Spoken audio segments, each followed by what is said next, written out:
नमस्कार, मी मनोज रमेश बाबू कोरडे नगराध्यक्ष पदाचा भारतीय जनता पक्षाचा उमेदवार असून भारतीय जनता पक्षाचा जाहीरनामा आणि वचननामा आपल्या समोर सादर करीत आहोत। नरखेड नगर परिषदच्या अंतर्गत सगळ्यात मोठी जर कोणता विषय असेल तर दळणवळणाच्या साधनासाठी रेल्वेची सुविधा जी आवश्यकता असणे गरजेचं आहे। नरखेड रेल्वे स्थानक हे कशा पद्धतीने बनणार आहे त्याबद्दलचा भारतीय जनता पक्ष आणि सेंट्रल गव्हर्नमेंटच्या माध्यमातून आम्ही केलेला प्लॅन आपल्या जनतेसमक्ष आहे। गडकरी साहेबांनी दिलेल्या आश्वासनाप्रमाणे आणि आमदार साहेबांच्या आश्वासनाप्रमाणे या ठिकाणी लवकरच ब्रॉड गेज मेट्रो सुद्धा चालू होणार आहे। दळणवळणाची दुसरी सुविधा या ठिकाणी नव्हती, त्याच बस स्थानकाचा कोणताही विषय मार्गी लागला नव्हता। तो बस स्थानकाचा विषय मार्गी लावण्यासाठी आम्ही सातत्यानं पाठपुरावा केला। बस स्थानक कसं असेल त्या संदर्भामध्ये काम केलं आहे। त्याचप्रमाणे नरखेडमध्ये नदी सौंदर्यीकरणाचा सगळ्यात मोठा प्रकल्प त्यावेळेस आम्ही तयार केलेला होता।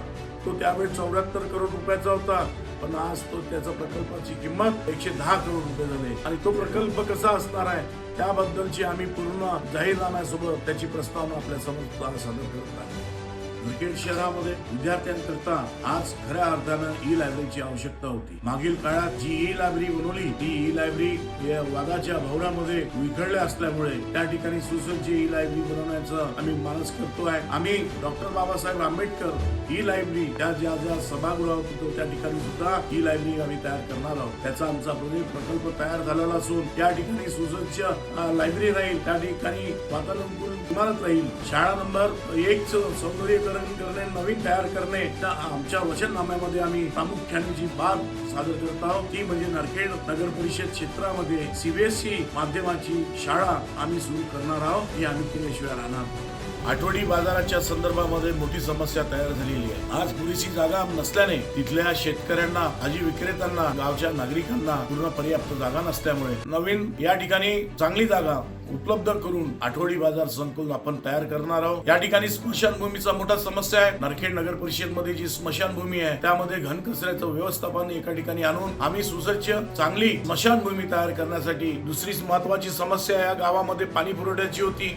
महाराष्ट्र शासनाच्या माध्यमातून आमचे आमदार साहेब, आमचे पालकमंत्री साहेब, आमचे मुख्यमंत्री साहेब यांनी हा महत्वाचा विषय केला की आज नरखेड नगरीला 64 करोड रुपयाची पाणी पुरवठा योजना मंजूर केली। नवीन फिल्ट्रेशन प्लांट तयार करून या ठिकाणी चांगलं काम करण्याची आमची योजना आखलेली आहे, ती आपल्या समोर आहे। त्याचप्रमाणे ज्वालागीर महाराज देवस्थान, उदासी महाराज देवस्थान आणि ऋषीश्वर महाराज देवस्थान हे सुद्धा क वर्ग क्षेत्रामध्ये येत असल्यामुळे याचं सौंदर्यीकरण करण्याची भूमिका आमची आहे। नरखेडला पर्यटनाचा स्थान कसा मिळेल याकरता विविध प्रकल्प मी राबवता। माझ्या जीवनामध्ये मी कर्नागड देवस्थानाचा एक ट्रस्टी असल्याने या ठिकाणी कसं सौंदर्यीकरण करून याचं चांगलं ठिकाण आपल्याला डेव्हलप करता येईल यासाठी आम्ही प्रयत्न करत आहोत। मागील काळामध्ये कर्नागड देवस्थानासाठी 3 करोड रुपयाचा निधी महाराष्ट्र शासनाकडून मी या ठिकाणी आणलेला आहे। जे लोकांना चांगला पार्क,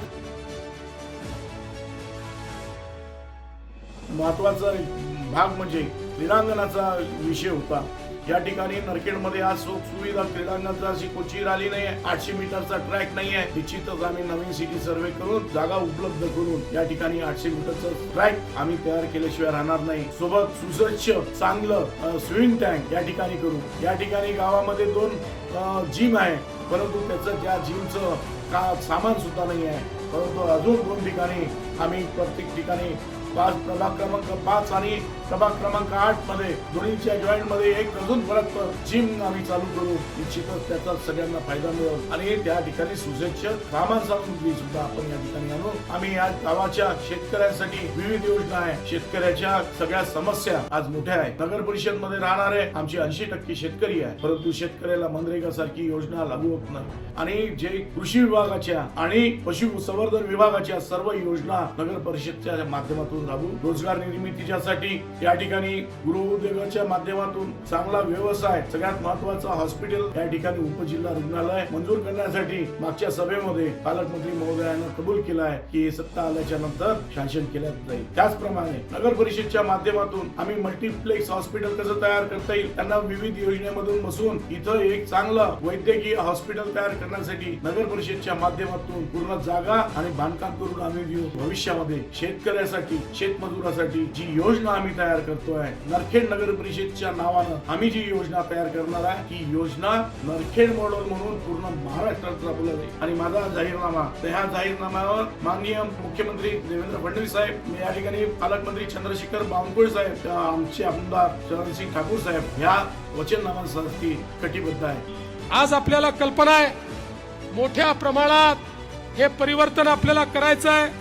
आताच मनोज देखील या ठिकाणी आपल्याला सांगत होते, मनोजनी मागणी केली या भागामध्ये उद्योग आणा.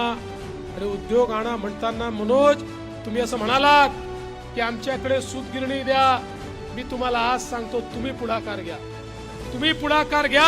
आपलं सरकार आल्यानंतर तुमच्या पुढाकारानं सूतगिरणी देण्याचं वचन हा देवा भाऊ तुम्हाला या ठिकाणी देतो. आणि परत एकदा विनंती करतो की भारतीय जनता पार्टीचे नगराध्यक्ष म्हणून मला आणि माझे व्हीसी उमेदवारांना निवडून द्या हीच नम्र विनंती. नमस्कार.